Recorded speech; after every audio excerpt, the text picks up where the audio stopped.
One of the most important things, like if you're a barber listening, or even just like someone who's in the service industry, just pay attention. Don't think about just the money, but think about the person in the chair.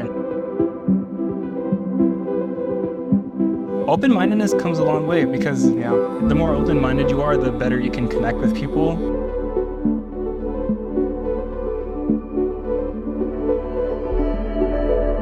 With a lot of like social media, like a lot of people are lonely. A lot of people are like, people need people. People need people. People need people.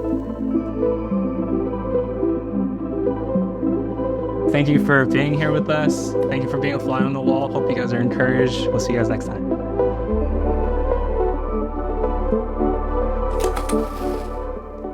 The only biggest obstacle in getting to where you need to be is you. And I think that's all of us when we were in college, or when you were going through barber school and everything, that we all felt that, right?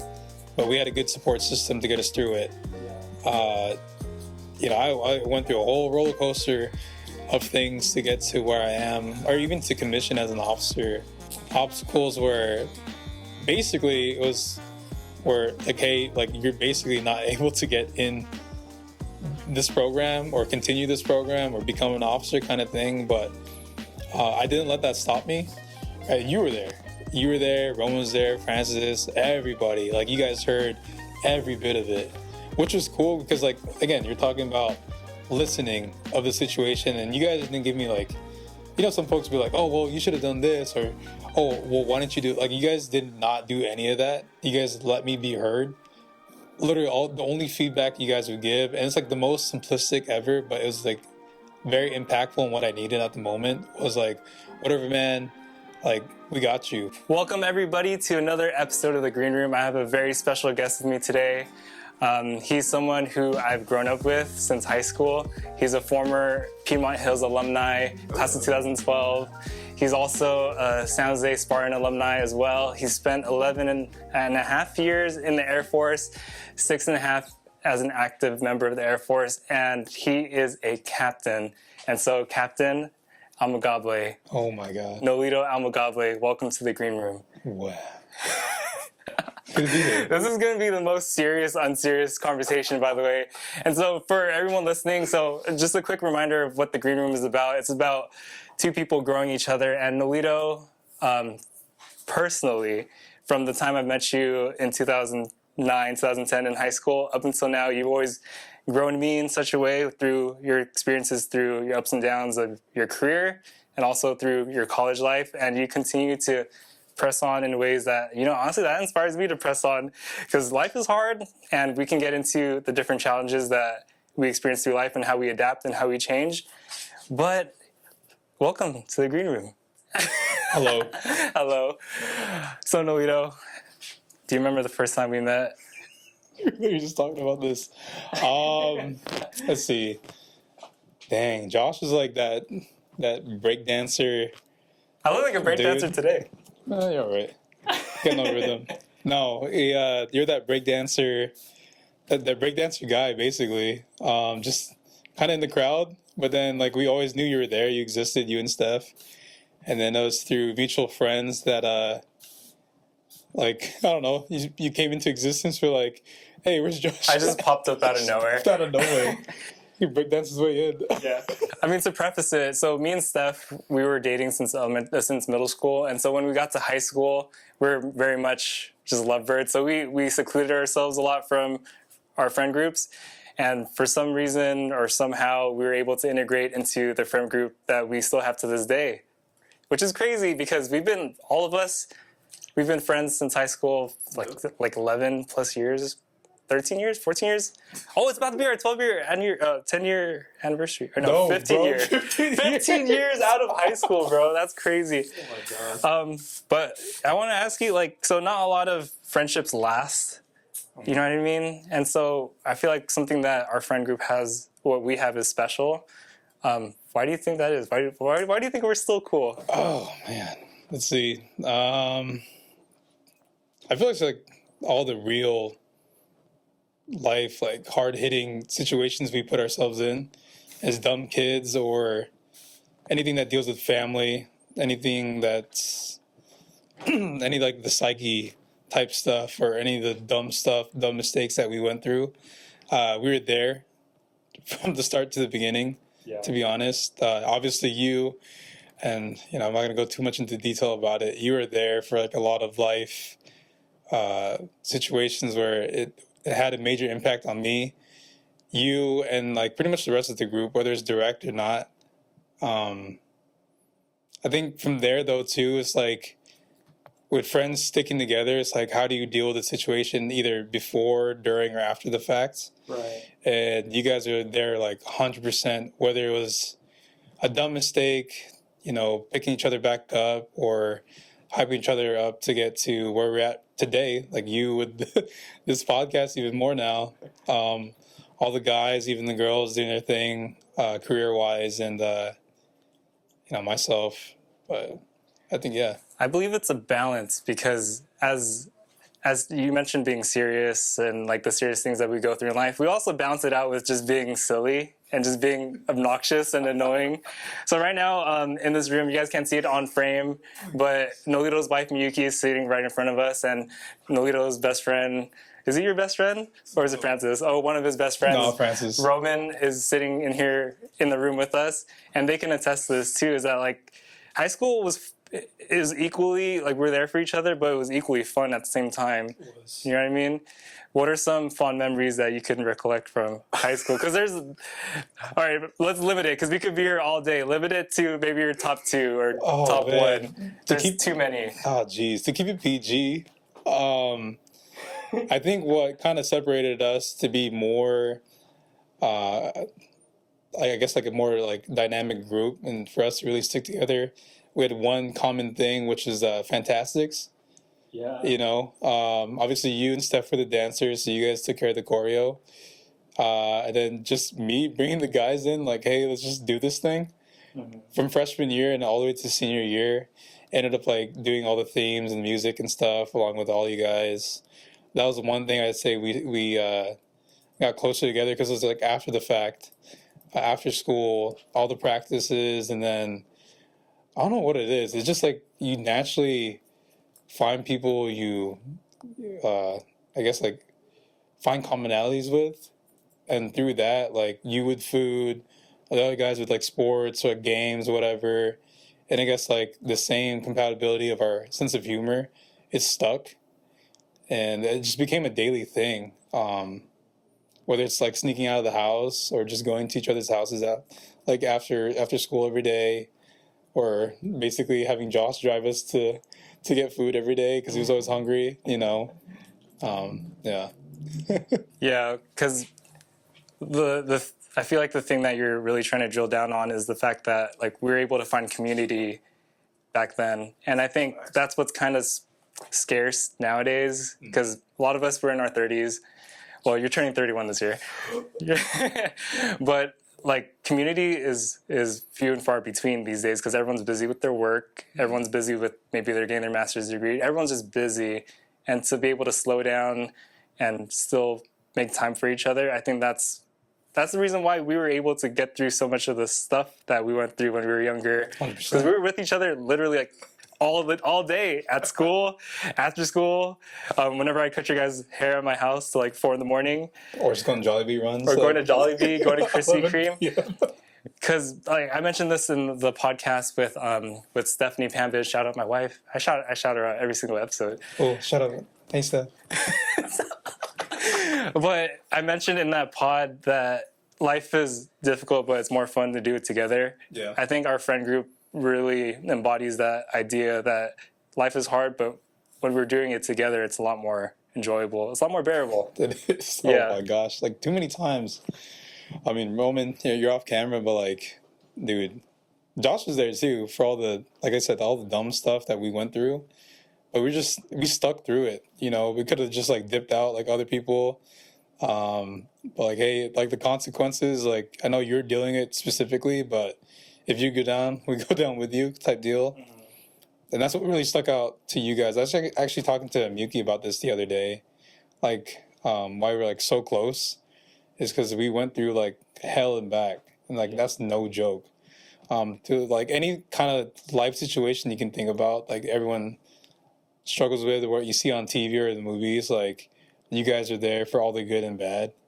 And likewise for like anyone else that we've met that came into the group after the fact from high school.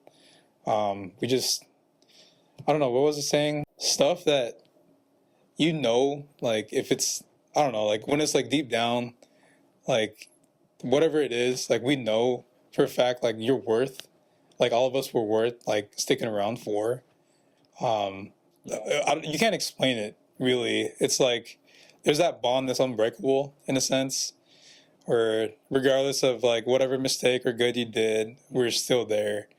And it's not like at our own benefit. It's like really for you guys to, I guess like we genuinely wanted each other to succeed, whether it's continuing to succeed or like you picking each other back up. Yeah. To get to a state where, like where we first met, basically, like this is the real you type stuff. Yeah. But authenticity is such a hard trait to display in a world where it's very shallow, superficial, very manicured, very filtered. So authenticity, I feel like when you're around people who are truly authentic and they're genuine and they're themselves, you get to see who they really are. Social media and the internet trains us to be a little bit more like, we can't be who we are because we're too scared to be judged for who we really are, whether it be beliefs, values, worldviews. You've been able to travel the world through your career as a airman. How has your first question, where have you been around the world, and second of all, how has that shifted your perspective on people, places, things? Okay.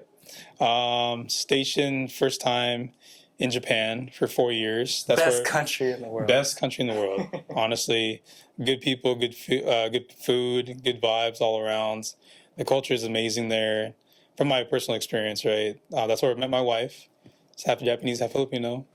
And then from there, Korea is where I went next. That was a 1-year gig. That was amazing too. The culture, the people, same thing. Just amazing partners to be with. And then currently now in Germany with my wife. It's her first time moving, a dramatic move to be exact. Same thing. Great people, good vibes, everything all around. But in between all the stuff that I've been sent to, I've been to, Guam, which is cool because I have family in there. Shout out Guam. Australia, Hawaii, stateside, different states, too many, I can't remember all of them. All around Europe, I got to go to Thailand. Where else? You're Mr. Worldwide. Yeah, I don't know. It's just, I'm very blessed to pretty much get these opportunities. Yeah. I don't take them for granted. But I enjoyed it, honestly. Like, it was a good gig. I got to work with amazing people. Very dynamic, very diverse. And nothing's mundane, really. Everything was different. And for me, like, the most important thing was like learning a new thing, whether it's about the culture, the people, or the mission that I was involved with. Like, I always aim for like finding positivity and benefits for it. And I definitely, like I said, didn't take any of that for granted. Yeah. So it was cool. And so how did that, like meeting all these different people, kind of change how you viewed the world? So to contrast that, before you answer that, that, there's people who've never left the Bay Area. Yep. And when your world only consists of a 50 mile by 50 mile radius, like you think that that's all there is. But you're someone who's scaled continents, scaled regions, scaled altitudes, platitudes, latitudes, everything in between. Yeah. How has that shifted your worldview and how you view people? I don't know. Like, everyone has their own biases, right, from their upbringing. Yeah. Whether it's from like influence heavily from our parents, the different belief systems that we have, or the certain areas that we grew up in, and like pretty much like what you're used to seeing as normal. Definitely been put in situations where I was out of my comfort zone. where essentially I was like literally the only person that looked like me. You know what I mean? But it's different, like, I guess, like, intellectually, overall, is how certain people view us as, folks in the U.S., and then pretty much Californians itself. How, same thing like us, we generalize other countries or other folks with different backgrounds, right? But to actually be immersed with them, kind of understand like their reasoning as to why they feel a certain way about anything, whatever topics we talk about, right? It's cool to get their perspective on it. And leaving the Bay Area in general, to be honest, I love the Bay, but I would never move back. And there's like a multitude of reasons why, but really the biggest thing is like, I think a lot of us need to get outside of this bubble, right? Like you're talking about social media in itself, right? Like really don't believe everything that you hear and see. To honestly, like if you are just curious about anything, go out there, get out of your comfort zone, ask like hard-hitting questions, but be respectful at the same time.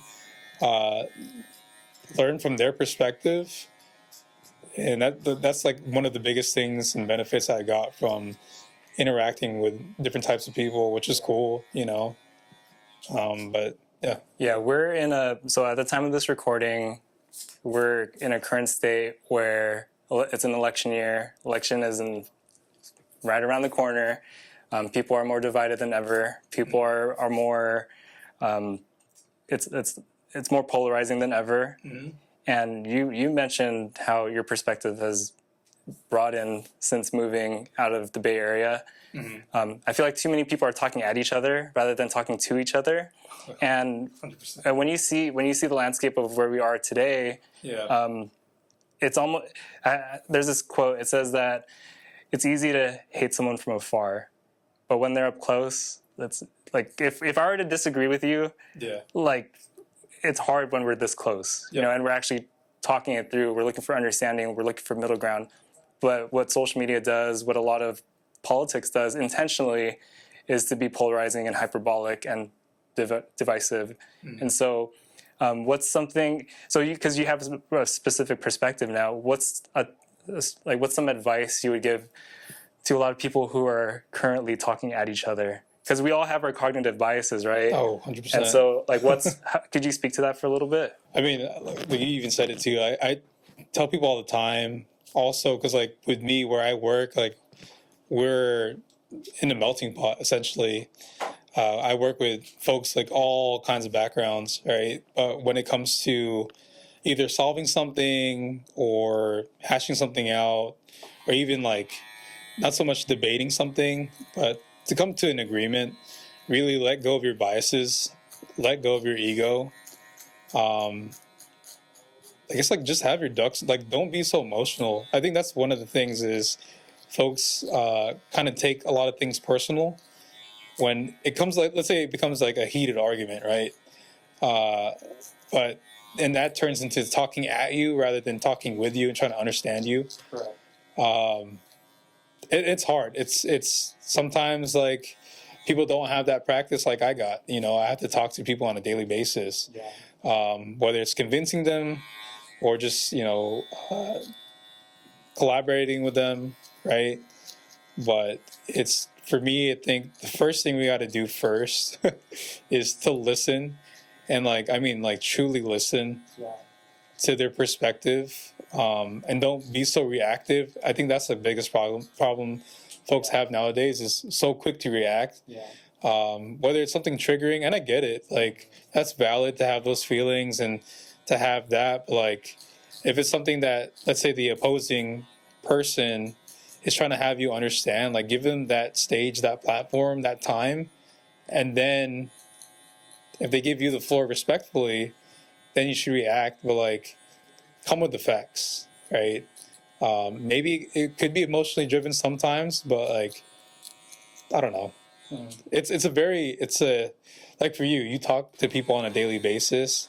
Like you're well versed now, you're more eloquent in the way you speak and talk with folks who are like diverse backgrounds, right?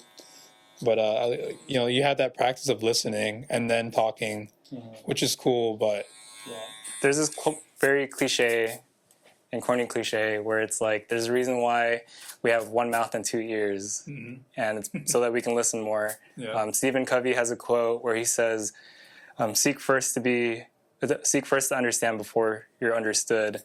And I think when oftentimes social media is just one side, and a lot of times these algorithms, we all know what these algorithms are feeding us, and yet we still eat at the same table. We're just like, the echo chambers are crazy on the internet, and being able to have the tact and even just the deliberate consciousness to be like, I know I'm being fed this stuff, maybe I should question it.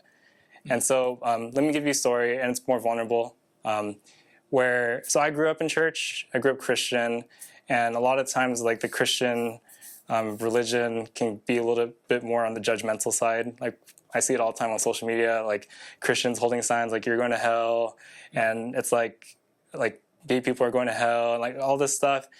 My heart breaks because I'm just like, how is that gonna help people? Like, if Christianity is about bringing people to God and to realize who Jesus is and stuff, how is that loving? How is that caring? And so my biases have been rocked. I've deconstructed a lot of like my beliefs that I had growing up, to where I'm just more like, let me love God, let me love people, and however we get to the next thing, like we'll get there, And I feel like when it comes to relationships, we have a pretty solid bond. And which is crazy because for you guys who are watching, this is how me and Noelito actually talk, like when we're by ourselves. we're serious. We're very serious. We're serious. when we're not being dorks and being annoying.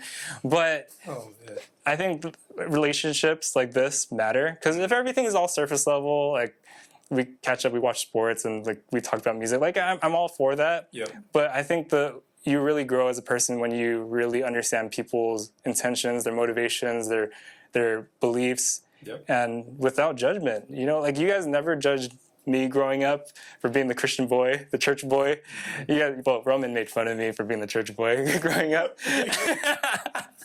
but you guys always welcomed me with open arms, and I think that's kind of why our group was as popular. I don't like using the word popular in high school, because our school was like everybody just kind of knew each other, but people gravitated towards us because we're just like, we're chill. You know what I mean? Oh man. We're chill in a sense. I guess not so chill. Yeah, so we're just dumb, honestly. We're just like... Can you share a funny story from high school? Because I want to get some specifics. Remind me of a time in high school where things were just totally out of pocket. Oh my gosh, dude. Like, the things we got away. Yeah. Like, whether it's like, dude, I don't know, skipping class to meet up to disturb another class because we were in that class in a previous period was one. Being bold with like, I don't know, like when Powder Puff was going on, we were the male cheerleaders, the different pep rallies that we were involved with. They were so bold.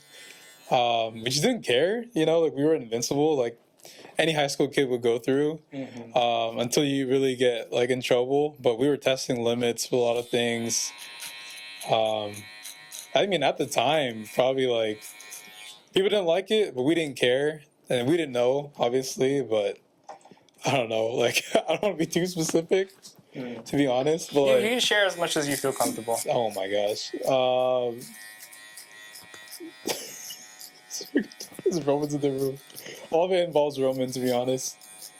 But I don't know. Like, I'd like to ask him, but dude, the different get-ups we get into, like the different outfits. Let's keep it PG, but like the different outfits we would wear to school, and like literally get in trouble by like whatever. What are they, like yard duties, vice principals, all that stuff. They knew us by name, or they associated us with our siblings. Like, oh, you're in so and so's little brother.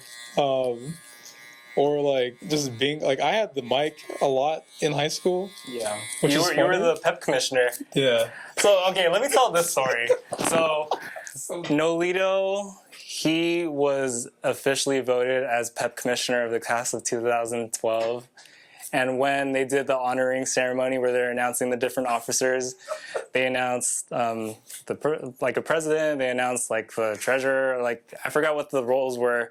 But then they announced, all right, everyone, now we have your 2012 pep commissioner, Noelito Amigable. So, and then Noelito runs out to the middle of the stage, or middle of the gym. He's like, come on, everybody. And it was dead silent, Roman. It was so quiet. Oh, my God. And that's the thing, like, I don't know. It wasn't everyone's cup of tea. It's cool. That was bad. It was funny as hell. But, I don't care. But I think that also goes into your ethos as a person. Because as hard as life gets, you do have to have some type of thick skin to shake it off in a way where, you can go through something very difficult and then say, I don't care. But you do care in a way where, like, you're going through it, but you're able to compartmentalize in a way where you can actually move on to the next thing and get things done. So I want to ask you too, what was as vulnerable as you feel, would you be able to share a challenging moment from the early times in your career or in college? Oh, man. Wait, hold on. Can I go back to the whole pep commissioner thing first? Oh, yeah, sorry. Yeah, go ahead and comment on the pep commissioner thing. Well, I mean, I think it was... I thought it was hilarious, to be honest. We all thought it was hilarious. I was laughing at myself. Y'all did not let it go. And, like, some people get butthurt. Like, I don't know. It takes... Like, for all of us, it's not just me. Like, all of us, like, no matter how... like much roasting we do towards one another, like we end up like making fun of ourselves, which makes it funny because like now like at the time I guess like we're all comfortable like making fun of each other because we knew what our limits were, but at the same time like at the end of the day we all found it funny, whether it's like me in the hot seat, you, Roman a bunch of times, but like we all were able to laugh at it, which was cool. But then like that one incident ended up being cool because the whole senior year we were so involved with a lot of stuff. Like we really went all out. I mean, like we were half naked a lot in front of crowds because of that male cheer stuff. And then I did Tahitian, and a lot of the guys are just down to join me, right? So like we were wearing traditional Tahitian skirts with our shirts off and everything. We're just like comfortable in our own body, and I think like we were building our own confidence in a sense, which is cool. That was like at an early stage too, to get out of that comfort zone. I think that also prepped all of us as well to be like how we are today, or maybe it's just our personalities, but like to be in that crowd setting, like it takes like a certain type of personality to do all what we did. That's why I'm still cool with you guys, right? Like you guys are so down to do everything and anything. And at the end of the day, it was just like a funny story, everything that we just laughed about, you know. And then kind of segueing back to your question, every challenge that we went through, at the end of the day, we laughed about it, right? We had some kind of positive outlook no matter what. It's like, oh, let's say like topic was like, I'm going to drop out of college, or I'm going to get out of college, or I'm going to lose my job, or I'm not going to get the dream, whatever. Like, yeah, it sucked in the moment, but a lot of us would say, like, we would all come to, like, the saying of, like, oh, well, like, on to the next thing kind of deal. Like, it didn't really stop us from pursuing more. And then, obviously, if it wasn't an avenue that fit for us, like, we found a different avenue to get to where we're at. But challenging college, for all you college kids out there, I honestly would like to say, like, do college because you really absolutely want to do it. Doesn't matter what route you take, whether you do college or not, or whatever career path that you want to be on, just keep getting after it. Kind of the same theme earlier, right? Take out the different biases, I mean, it's always good to receive feedback, but like take everything with a grain of salt. The only biggest obstacle in getting to where you need to be is you. And I think that's all of us when we were in college, or when you were going through barber school and everything, that we all felt that, right? But we had a good support system to get us through it. Uh, I went through a whole roller coaster of things to get to where I am, or even to commission as an officer, which sucks. I had to pretty much write a lot of essays to stay in the program because of different situations. I won't go into detail on it, but like it was a lot of obstacles where basically it was where like, hey, like you're basically not able to get in this program or continue this program or become an officer kind of thing. But I didn't let that stop me. Right? You were there.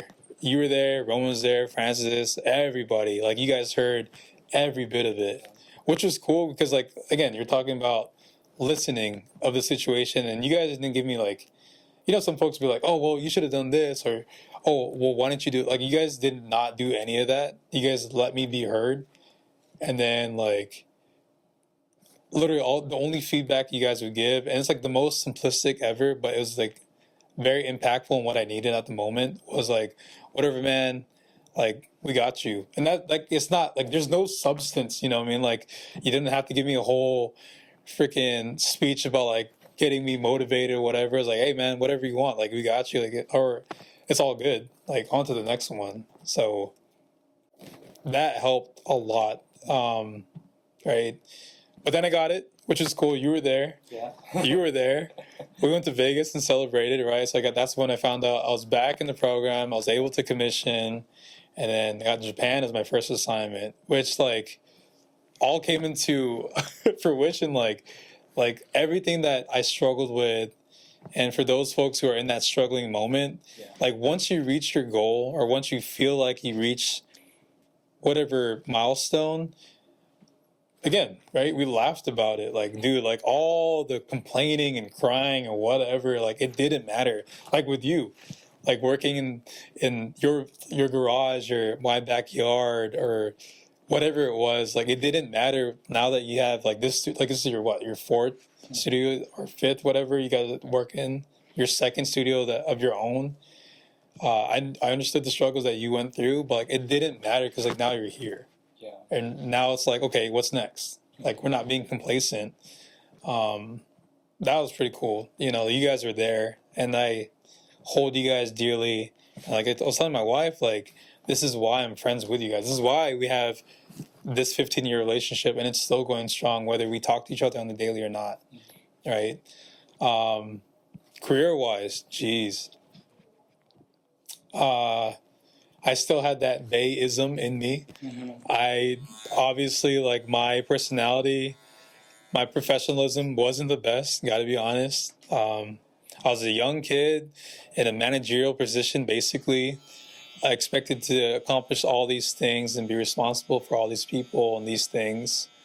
And I didn't know how to do it. So really just learning the ethics and I guess like the process of how to be an officer in the Air Force, which was like difficult because I have a very strong personality, and I had to learn along the way to separate my personality, like with you, right? Like you have to have that certain face when you have your customers. You have to have a certain face when you deal with your parents, your in-laws, your wife, and it's not a bad thing. It's not like you're being disingenuine, but like you just have to have that switch, right? So that's a big thing we always talk about in the Air Force, especially for folks in the leadership position, is having that switch, when to be you fully and when to be a role model, leader, follower, listener, whatever.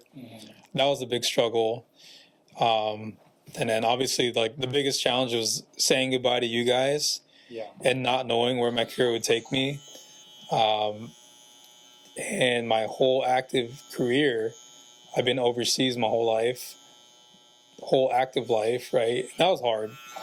FOMO was a big thing in the beginning, but now it's just like whatever, like whether I'm like there for big events or not, I'm still rooting in the background for you guys. Like, I hope you guys get safe, home safe, hope you guys have fun with the crew. Hope you guys meet new people along the way. And, you know, when I come over, like now, we'll just kick it and pick up where we left off kind of deal. But time away is like a big struggle for a lot of people. Yeah. Whether you're in the military or not, it's just, like I said, you guys are a huge rock and support system in my life. You guys never shunned me or whatever. You guys still kept me in the loop, regardless of me being there or not, which I really appreciate. You know, and like being able to introduce my wife and my new life to you guys, like, again, no judgment, which is freaking dope, to be honest. Like, you know what I mean? Like, you guys never like put me down at all. Like anybody in the group that we have, like our core group right now, like you guys really just like I'm proud of you from afar or in person. It really helps, like with those micro struggles that you deal with on a daily. Or let's say we talk with each other on Discord, or just send stupid memes on like Instagram. Like, it's insane. Like, I'd say our group, like right now we're talking a lot, right? Yeah. But a lot of the times, like our interactions, very minimal is said, but the silence or whatever meaning behind it is very loud and very impactful. I don't know if you, like the rest of the folks have it in your certain groups, but like that's like right. I don't know. Yeah. Would you say? I think it's pretty cool. Yeah. So I think that's what makes our group unique, and it doesn't make us like any more special, but that's what works for us. yeah. And some would say we're a little abrasive when it comes to our jokes. Like sometimes we'll have dinner and like all of our significant others are there. And we're cracking jokes on each other, making fun of each other's hair, making fun of each other's life decisions. But when you preface it from we all genuinely do love each other as brothers. Yeah. And as much as the jokes can be a little hurtful, it's also just the camaraderie of just being friends. Yeah. And I do want to say to Noelito, I'm incredibly proud of you. Wow. From the bottom of my heart, I really am. I'm proud of you too, man. This is great. I'm incredibly proud of you for two reasons. Number one, you never gave up, right? Like you continue to push, and you continue to push others to be better, and you lead by example, you know? And I think the second thing was that you provided for me in a way where this wouldn't be possible. And so I want to give you your flowers there. Because some backstory, summer of 2013, I was going to Barber college. Yeah. I was originally cutting hair. So I would cut hair from 9 a.m. to 2 p.m. at barber school, and then go to my day job, which would be like an after school program. And then from 5 p.m. onward, I would cut hair at my house. But my parents, they decided to sell the house and move to the next city over. And so I didn't have a place to cut hair anymore, so Steph's family opened up her garage to me so I could cut all you guys and cut all these random people just coming over to the house. And eventually Steph's family moved to Santa Clara, and their house was no longer available. And you, not for a second, hesitated to open up your doors to me and my business. And that's why that my flowers to you is very genuine, because not only did you provide for me in that way, a lot of the seeds that we plant, whether we know it or not, we don't know what it turns into. Little acts of kindness, you never know what it turns into. And so the Green Room, Crown Grooming Club, whatever phases in between, you had your hand on that. And so I want to give you your flowers for that. And I'm incredibly proud of you. Thanks, man. When it comes, so to shift gears a little bit, because you're in a very esteemed role in the Air Force. You said you're currently stationed in Germany. Yeah. You currently hold a leadership position in your career currently. We mentioned it offline, how leadership is such a huge contributor on how people that we lead experience us. And oftentimes leaders fall short where they tend to be more managerial or more boss-like than more leader-like, because there's a difference. Leaders tend to have positive influence. They give responsibility to the people that they lead, and they also not only climb the ladder of success, but they hold the ladder for the next person. That's what leadership is. And in your life, personally, professionally, you've done that for us, people around you, people adjacent to you. How does leadership look like in your current career at the moment? To me personally, like anyone that I work with, I automatically see them as a leader in their own respect. But it comes with the position. When it comes to the positions, right, I have to be that manager, that coach. Jeez, man, it's a lot of responsibility. Not gonna lie, it's very tough. Like for folks to trust me to lead certain amount of people in whatever direction they need me to lead them in. And like some people are born with it. Some people, it takes some time, right? I feel like more, I don't know, like not to like brag on myself. Like I feel like I've always been in that leadership role, like going back to the PEP commissioner thing, right? I was just naturally finding myself in those positions. I think where I'm at today is very fitting because of how I was growing up, you know, taking that extra step or being bold enough to like, you know, I'll fill in this position no matter what. Because I honestly genuinely love to. I just like with you, the people around me, I like building people up. Mm-hmm. And it doesn't have to benefit me whatsoever. I feel like being a leader right now is just motivating folks, you know, working that talent management, finding their niche, I guess, seeing where they fit best, and utilizing that to solve whatever problem we got, right? Finding out their different skills and how do we expand on that? Or if they're lacking something, is how do we get you to where we need you to be? And just finding different avenues to get to their full potential, which is pretty cool. Kind of relating it back to you as a barber, which is where you're at right now, which is amazing. Like I've been there when Josh had the fold-up chair. What we had to do with the saran wrap the back of the chair, and it was a trash bag that was duct taped so the hair won't seep into our shirts, kind of thing. To him finding his, I don't know, did you thrift your first like barber chair? Yeah, he thrifted his first barber chair. He brought his like industrial mirror from his living room. That was his barber mirror. It's a very stiff chair too. It's like I don't know. And then and I used to cut hair for like 2 hours plus. Right? Very uncomfortable during the summer heat. Like literally, we'd stay like 3 of us getting a cut. It took literally from day till night. We had to order a couple amounts of food, and then seeing his parents like coming home from work, and then saying goodnight to them to go to sleep, and then almost like them waking up to go back to work. It was those kind of situations. Let's say like going back to you in my backyard. Sorry, mom and dad, I didn't ask for permission. I just offered you my backyard. You didn't ask them? Okay, hold on. Simultaneously, they seem like they're all right. So no, but like simultaneously, I was like, I have something in my backyard. It's like a little overhang, kind of office room, whatever type space. Just come my backyard. I think my parents would be cool with it.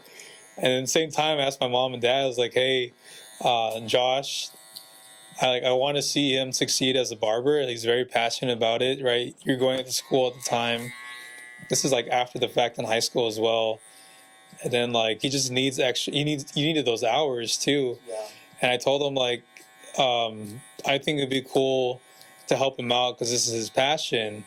And you know, I think my parents were teaching me that, right? Being compassionate of one another, and then being supportive of folks who want to succeed.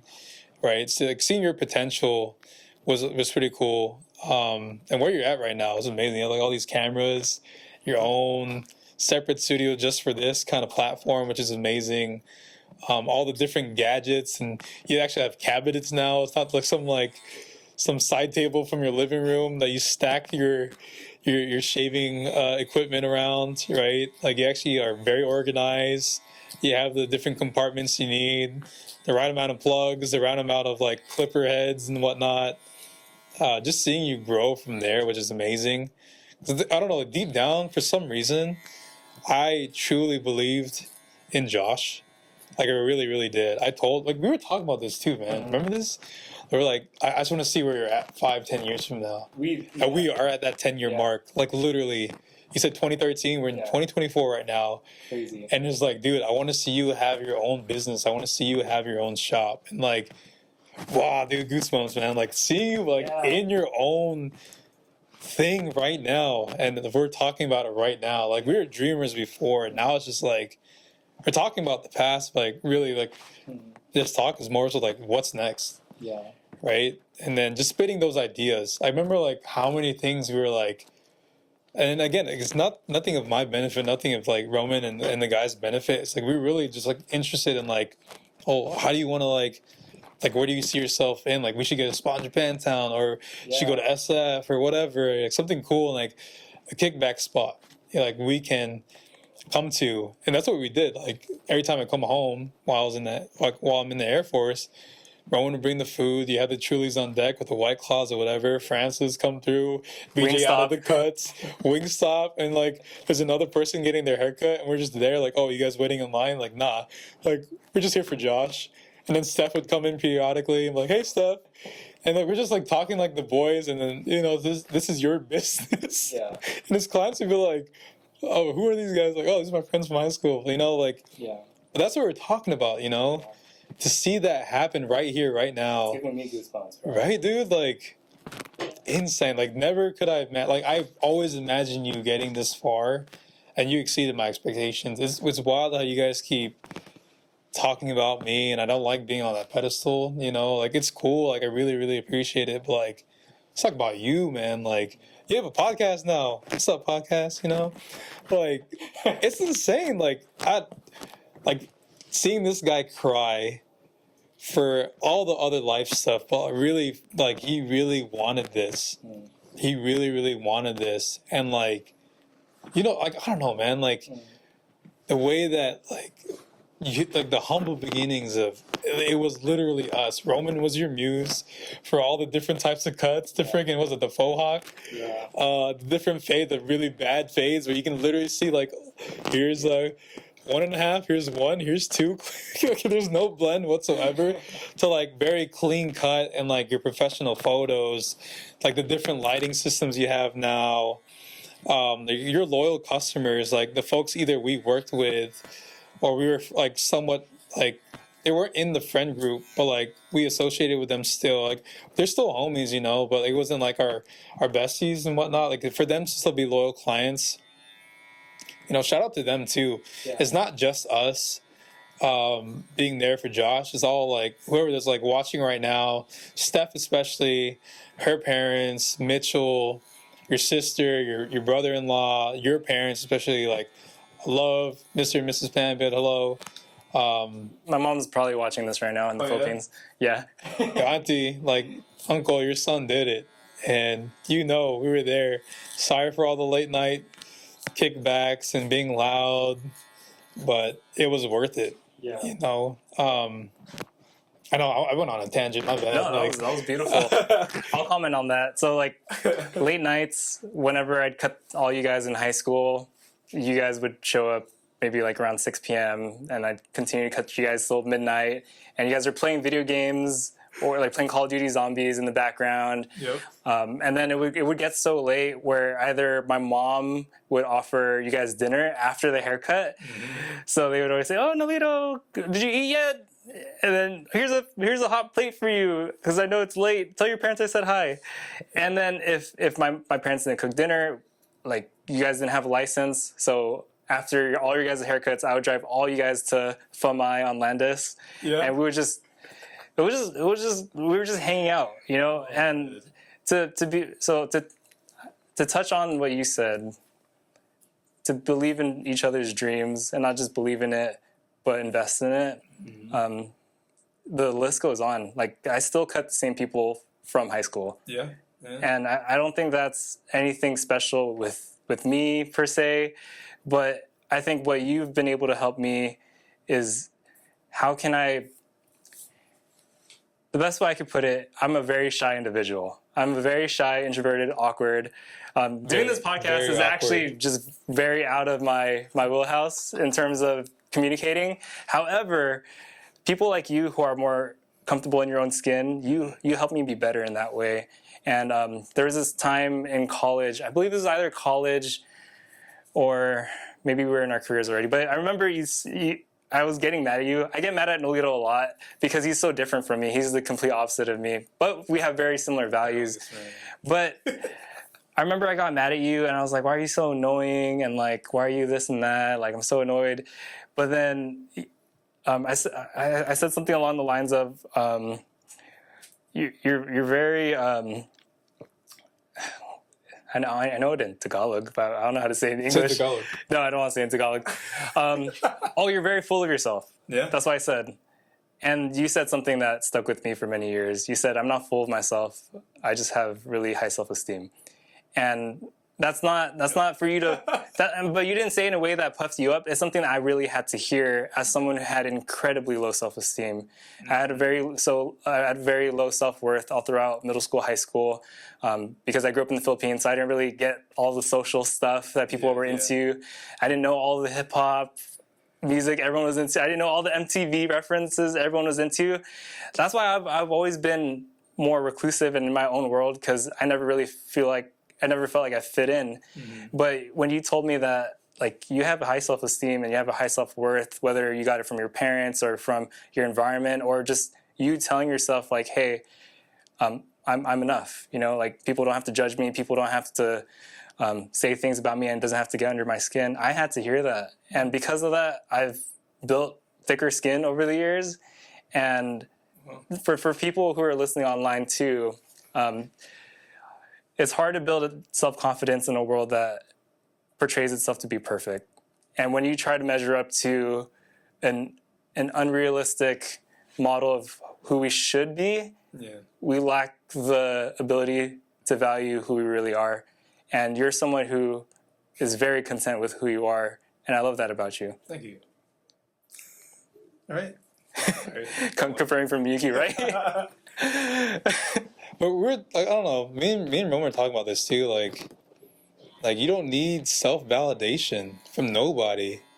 And I get it. Like, again, sorry to anybody like whose feelings I hurt or whatever. That's just me as a person. Sorry we didn't have like this talk or platform, but like, I don't know what it is. Yeah, you're saying like, everyone has their own problems and struggles, man. Like, you don't have to project that onto other people. Yeah. You know, you don't have to find validation. Like, you really have to tell yourself you're worthy of doing the things you want to do. And then I guess, like, that's why I was with the way I was with you guys, because, like you're saying, I never backed down for a lot of things. Mm-hmm.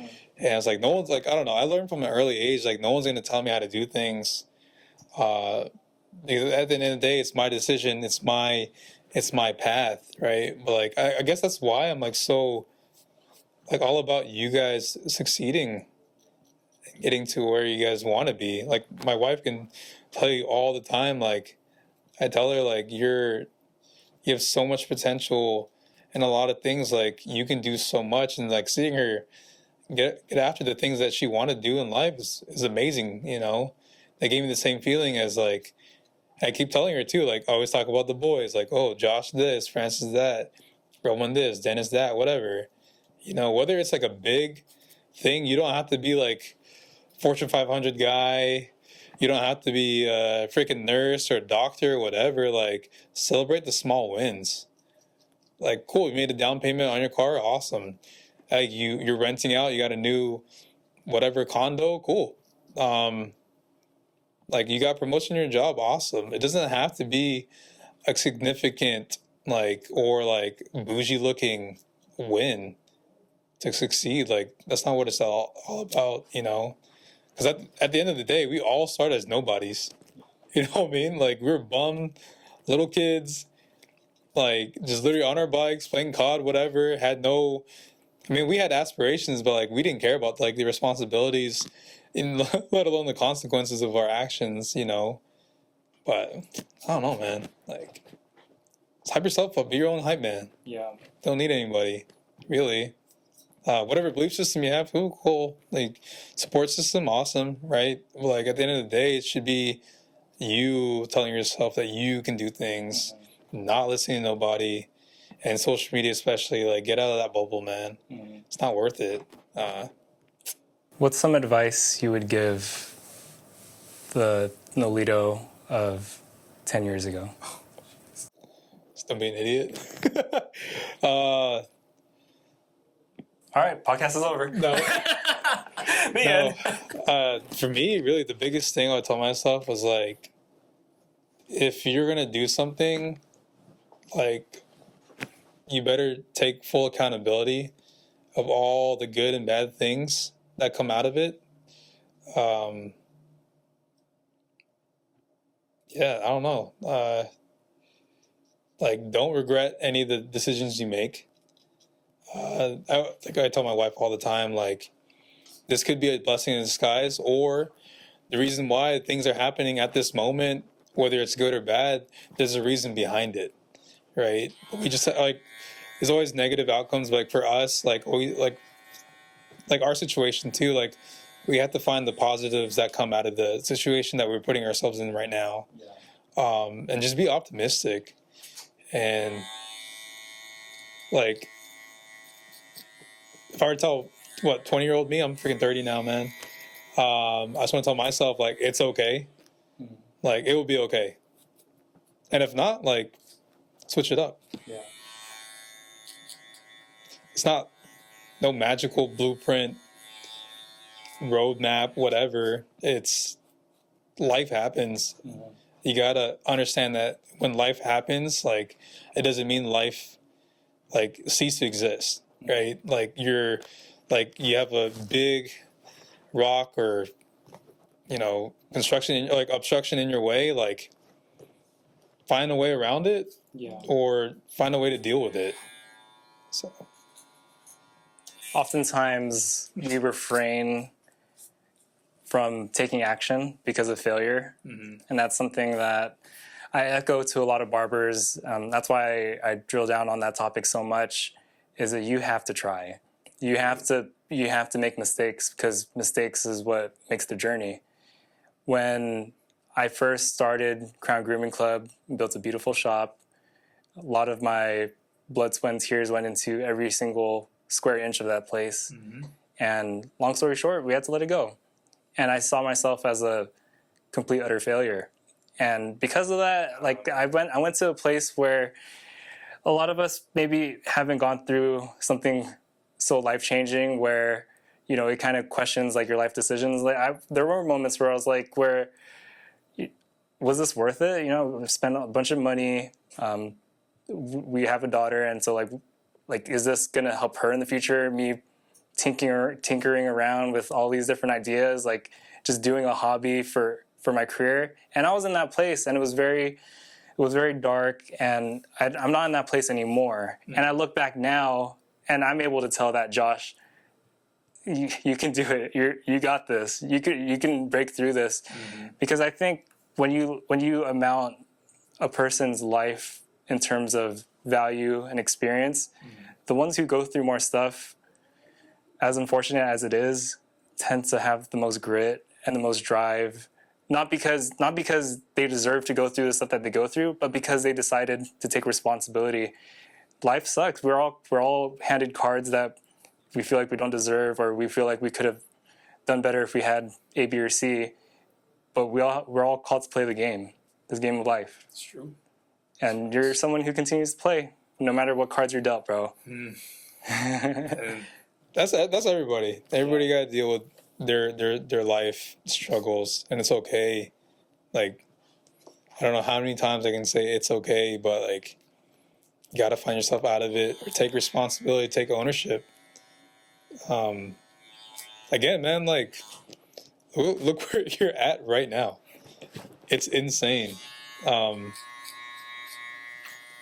We thought, like, you just getting into Paradox was a huge win. Like, oh man, like, even legends too, like, yo man, working for a barbershop now, blah, blah, blah. This is, like, the best. But then I love and respect how you weren't complacent, you know, like you really put your mind to where you're at today.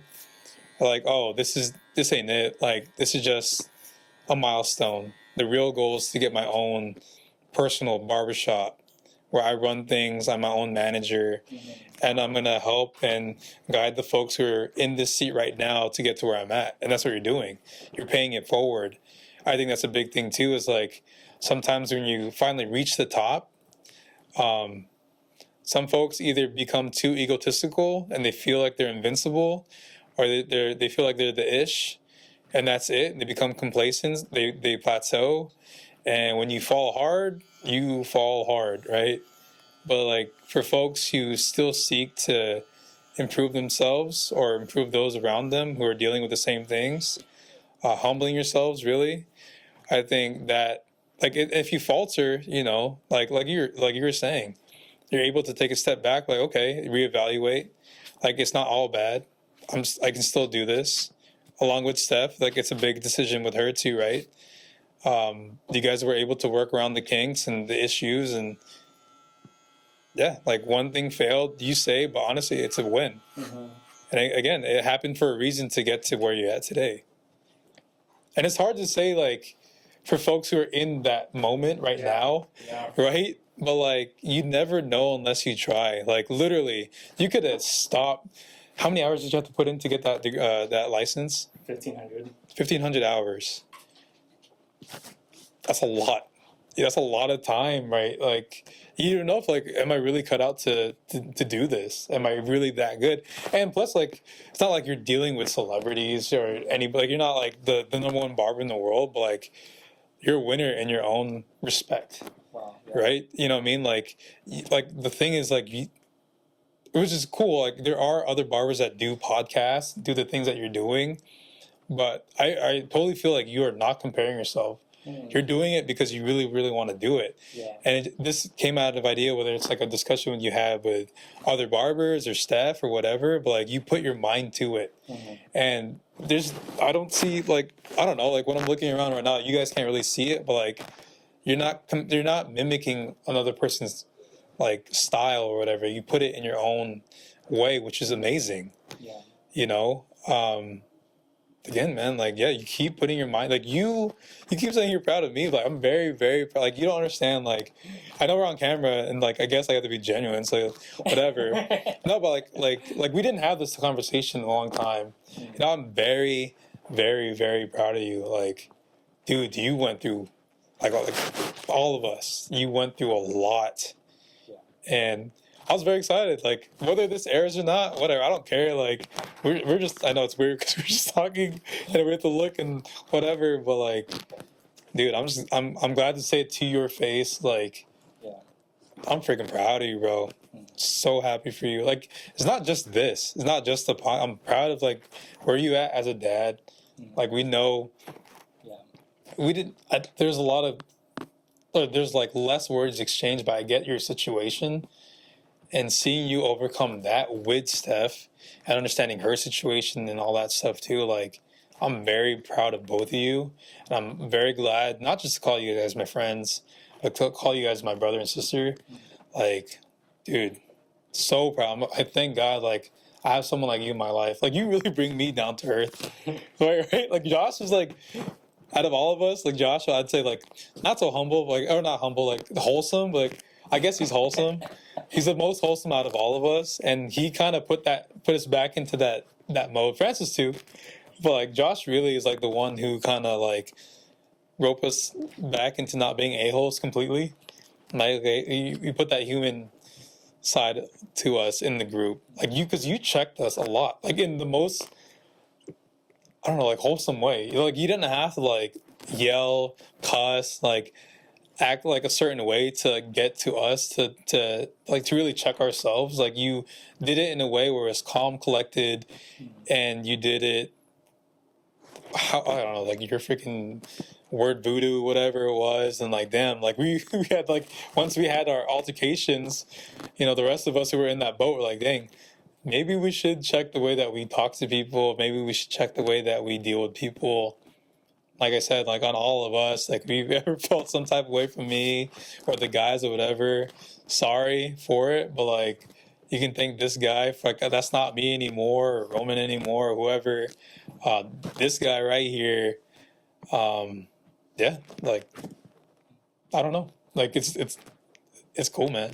I thank you for that. I texted you this before you left to go back overseas, but we had a very touching conversation when we were at the last shop, exactly a year ago. Mm-hmm. But I remember when I was texting you, because vulnerability is a tough thing, especially for us guys. For us guys, it's a lot of posturing, it's a lot of bravado. And you could probably attest to that in the military. Like, it's a lot of my rank versus your rank, and you can see that in corporate culture as well. A lot of posturing, a lot of politicking. However, when we're together, you're able to bring a level of vulnerability where everyone who's listening, I hope, is able to aspire to that level of vulnerability. And I mentioned this to you in a text, that vulnerability is a gift. Mm-hmm. And to be able to trust people with the things that you really go through, man, I'm glad you're able to take care of my vulnerability in the same way I'm able to take care of yours. And so as we wind down, I have a few quick fire questions. Did you get a chance to go over them? Yeah. Okay, so a little bit on a lighter note as we wrap up. Some quick fire questions, Noelito Amigable, Captain Amigable. First question. What's your favorite video game of all time? Oh, dude, we were just talking about this. It's either Halo or God of War, hands down. No, of all time. Of all time? Jeez. Yeah. What's my favorite game, babe? No. I'll say Halo. Halo? Just the Halo franchise in itself. That's like literally what brought out the toxicity, online gaming, or connected gameplay at home. Like, yeah, that was the game that really set it off. Like, yeah, the LAN parties back in the day too. Yep. Crazy. This one's a little bit funny. It's unfortunate that Miyuki is in the room for this one. If you were to date a female celebrity, who would it be? We talked about this morning. Oh my gosh. Number one? Yeah. Man. Sorry, Miyuki. Vanessa Hudgens. Vanessa Hudgens. Man. Why? High School Musical? Don't worry about it. Sorry. Flying. Francis is going to attest to this. You give me a thumbs up right now. Okay. And last question. Which superhero power would you want? Dude, I'm Spider-Man, dude, all day. Peter Parker, Miles Morales. Shoot out wherever. Spider-Man's the best superhero of all time. I don't care. He really is. Of all time, dude. All time.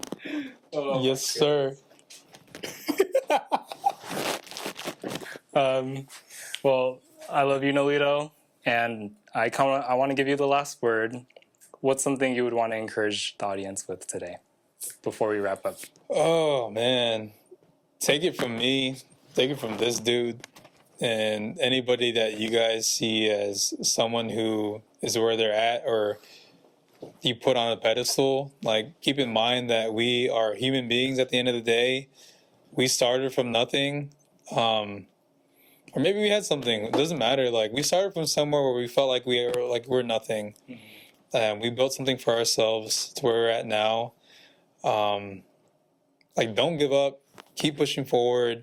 Utilize your support system. Like he's saying, it's okay to be vulnerable. Fail as much as you can because that only makes you better. And celebrate the small things in life. Celebrate your wins. That's it. And family over everything. Beautiful. All right, Noelito, before I hand you this mirror, I just want to say thank you so much for spending time with me in this chair. It's very familiar. This is nothing new. This is, in fact, the most natural setting that we find ourselves in often when you're ever back in town. And so thank you so much for the stories, the experiences, and the wisdom. And lastly, I give you this mirror. Let me know what you think. You seem better. Oh my gosh, you changed my life. I can't with you guys at all. in any setting, no matter what setting, you guys will always say something. Oh, jeez. All right, you guys, this has been another episode of The Green Room featuring Noelito Amigable. I hope you guys are encouraged. I hope you guys are blessed. We'll see you guys next time on The Green Room. Peace out.